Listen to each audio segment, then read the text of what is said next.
Okay, I wanted to give the review for the ARRIS ZHAOYUN, I think that's how you say it, gimbal.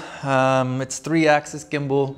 You guys probably already know the specs on it, but you want to know maybe how it's performing in the field. It's pretty good. I'm happy with it overall. It's an $800 gimbal. It's not $2,500 gimbal. So it does a good job of leveling, and the yaw works well. The follow seems to work well. Is it perfect? Well, no, it's not perfect, and I'll show you a couple of little quirky things about it. But I'm not unhappy about it. Of course, that's not a real test. That's just test in the dining room table.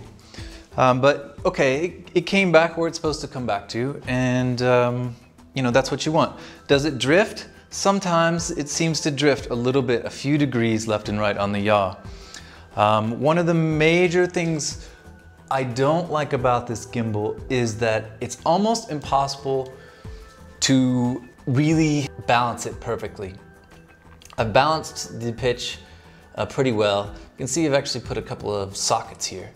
So I added a good bit of weight. If you really wanted to do it right and balance this roll, I found that you'd have to add a lot of weight, because of this camera, this A6000 Sony. A lot of the weight is just in the middle, so you'd have to add a lot of weight out here on the side. I'm still experimenting with it, but to tell you the truth, I haven't found that I really needed to add the weight to get the performance that I want. I kind of wish that what they had done, if you can see this, I kind of wish what they had done would be make this somehow adjustable so you could move the weight of the camera on the axis of the motor. That would really make it a fully balanceable gimbal. And I think on the more expensive ones you have just that.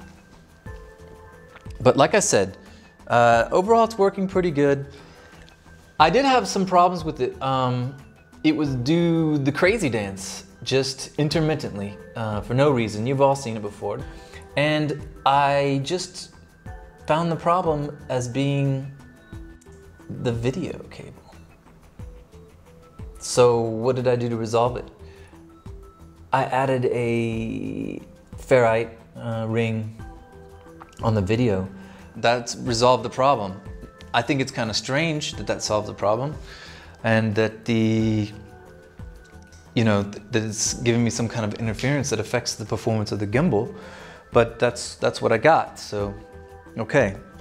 Another thing that's kind of odd, if I can zoom out and go over here and I'll show you.